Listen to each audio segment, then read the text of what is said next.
नमस्कार मित्रों, आज के इस वीडियो में आपका स्वागत है। जीवन विवेक श्रृंखला में हम बात कर रहे थे जो स्वामी जी ने अपने जो पुस्तक में जो जीवन जीने का जो जो विवेक ज्ञान दिया है, उसी के बारे में हम एक प्रसंग आता है स्वामी जी का। उन्होंने कहा है कि जो अपना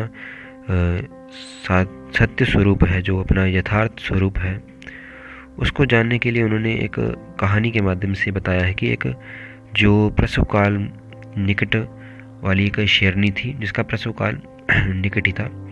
तो जब वह एक भेड़ों के झुंड पर हमला करती है तो वो स्वयं तो मर जाती है, लेकिन उसका जो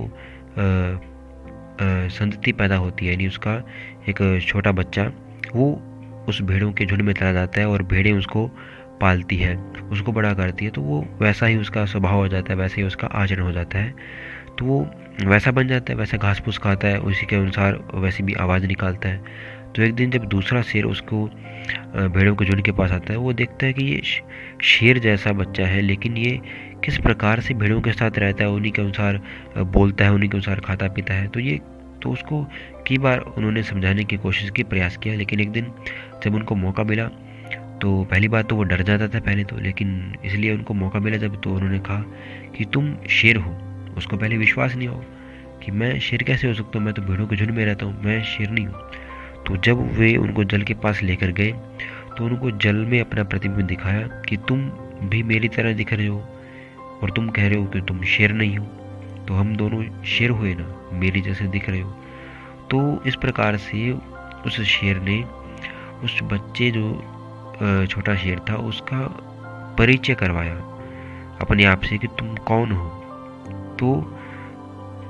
तो उसको वैसा बोलने के लिए कहा, तो उसकी आवाज़ अपने आप फिर वैसी आ गई। तो इस प्रकार से वैसा ही हमारा जीवन है कि हम अपने जीवन का जो सच्चा यथार्थ स्वरूप है, हम उसको जान नहीं सकते। एक सच्चा गुरु, एक सच्चा मार्गदर्शक ही अपने जीवन में हमें उस प्रकाश से प्रतिबिंबित कर सकता है, प्रकाश से प्रकाशित कर सकता है, जिससे हम अपने स्वरूप को जान सकते हैं। इसलिए अपने जीवन में एक गुरु की महत्ता होती है। लेकिन यहाँ पर जो स्वामी जी ने ये जो प्रसंग बताया, ये एक स्वरूप के माध्यम से उन्होंने कहा है कि अपने हमारा जो जीवन का स्वरूप हम किस प्रकार से देखते हैं, हमारी दृष्टि कैसी होती है उसको देखने के लिए।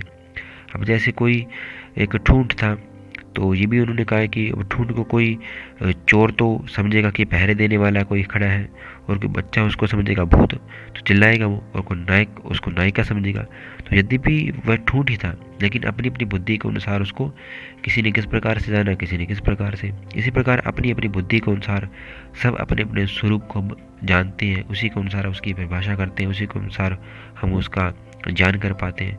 तो इसलिए हम जैसा चिंतन करते हैं वैसा ही हम अपना कार्य भी हमारा वैसा ही होता है। तो इसलिए हम अपना सत्य स्वरूप का चिंतन करें। इसी के पर ही बात कही है स्वामी जी ने, ठीक है। अपने जीवन का जो अपने सत्य स्वरूप का हम चिंतन करें कि मैं महान हूँ, ठीक है, मैं महान हूँ, मुझ में वो सब शक्तियाँ हैं जो भगवान में है, ठीक है।